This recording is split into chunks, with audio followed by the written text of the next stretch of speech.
वायदा के 3 नंबर्स हैं, 3 है ना मेरे ख्याल से।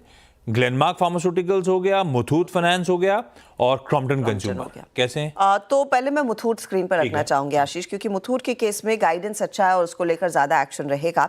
तो प्रॉफिटेबिलिटी करीब करीब 26% बढ़कर आई है, 1251 करोड़। ये absolutely in line with expectations है। ये मुनाफे का आंकड़ा रहा, ब्याज से आए 35% बढ़ी है, 2518 करोड़, उम्मीद से बेहतर है।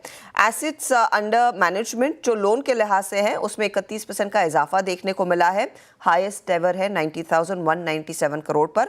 और गोल्ड लोन का AUM भी ये आया है सबसे ऊंचे लेवल्स पर, 28% तक की बढ़त दिखाकर 86,164 करोड़ पर। कंपनी ने जो FY25 के लिए गाइड किया है वो कह रहे हैं कि लोन ग्रोथ जो है वो करीब करीब पहले एक्सपेक्टेड था 15% की ग्रोथ दिखाएगा, लेकिन अब यहाँ पर लोन गाइडेंस जो है वो 25% पर आ गया है। और ये की हाईलाइट है दरअसल कंपनी के लिए इस पर्टिकुलर क्वार्टर में। तो ये है मुथूट की बारी। अब आते हैं ग्लेनमार्क फार्मा पर। ग्लेनमार्क के केस में परफॉर्मेंस अच्छा है, लॉस के सामने कंपनी मुनाफे में आई है, 354 करोड़ के आसपास का यहाँ पर मुनाफा कमाया है। रेवेन्यू 7% बढ़कर आया है, मार्जिन्स भी बड़े हैं। जो ग्रोथ आ रही है वो बेसिकली इंडिया और यूरोप के बिजनेस दोनों में लगभग 13-14% तक की ग्रोथ है, उसका फायदा कंपनी के हाथ लगता हुआ दिखाई दिया है और मार्जिन्स भी बेहतर हो रहे हैं। कंपनी ने इनफैक्ट कंसोलिडेटेड बेसिस पर रेवेन्यू के लिए गाइड किया है 13,500 करोड़ से 14,000 करोड़ तक का रेवेन्यू आएगा कंसोलिडेटेड बेसिस पर। 7 to 7.25% ऑफ सेल्स का R&D कंपनी इन्वेस्ट करती हुई दिखाई देगी। EBITDA मार्जिन्स 19% के करीब रहेंगे FY25 के लिए और कंसोलिडेटेड कैपेक्स 700 करोड़ का रहेगा। बेसिकली वो डबल डिजिट प्रॉफिट मार्जिन भी कंपनी गाइड कर रही है, तो गाइडेंस भी अच्छा है, ऑप्टिमिस्टिक है। अब आते हैं क्रॉम्पटन ग्रीव्स पर। क्रॉम्पटन के केस में कंपनी के मुनाफे में 28% का इजाफा देखने को मिला, 125 करोड़ का फिगर है। रेवेन्यू 6.5% बढ़कर आया, EBITDA में 16.5% का इजाफा है।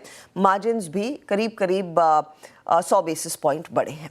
अच्छे हैं, सबके नतीजे अच्छे हैं। क्रॉम्पटन अच्छा है, ग्लेनमार्क फार्मास्यूटिकल अच्छा है, मुथूट भी अच्छा है, इन लाइन परफॉर्मेंस डिलीवर करके दिया उन्होंने भी। तो तीनों वायदा के नंबर्स अच्छे। हर्षदा, आज लेकिन गैस कंपनी सारी रडार पे रहेंगी, वीकेंड पे फिर इंटरेस्टिंग। हाँ, ये तो बड़ी दिक्कत वाली बात है आशीष, और उसको लेकर रिपोर्ट्स भी जो आई है। तो बेसिकली गेल ने अपने गैस एलोकेशंस को कम करना शुरू किया है। वो 16 नवंबर ऑनवर्ड्स लागू एक पहले भी कर चुके थे, इससे पहले वो एक बार कर चुके थे। अब कंपनियां तब जो शॉर्टेज है उससे प्राइस बढ़ती है वो पास ऑन नहीं कर पाई। अब देखना है इस पर्टिकुलर एक्शन के बाद किस तरह की स्थिति उभर कर आएगी।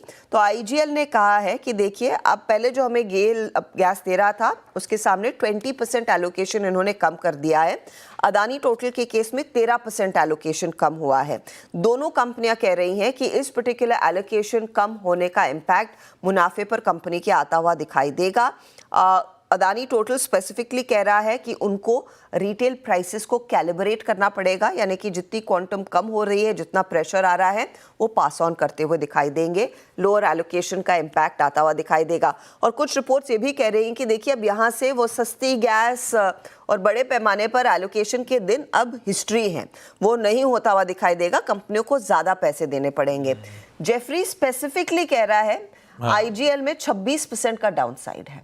नहीं ठीक है, एडमिनिस्ट्रेड वो जो गैस है वो वाली गैस ना मिलना, सस्ती गैस डोमेस्टिक ना मिलना, तो इन्हें सोर्स करना पड़ेगा महंगी गैस, और दाम बढ़ा नहीं पा रहे हैं, तो सीधे सीधे प्रॉफिटेबिलिटी पे हिट्स हैं इन कंपनीज के। लाइए भाई कंचन को स्क्रीन पे। कंचन बगल में नजर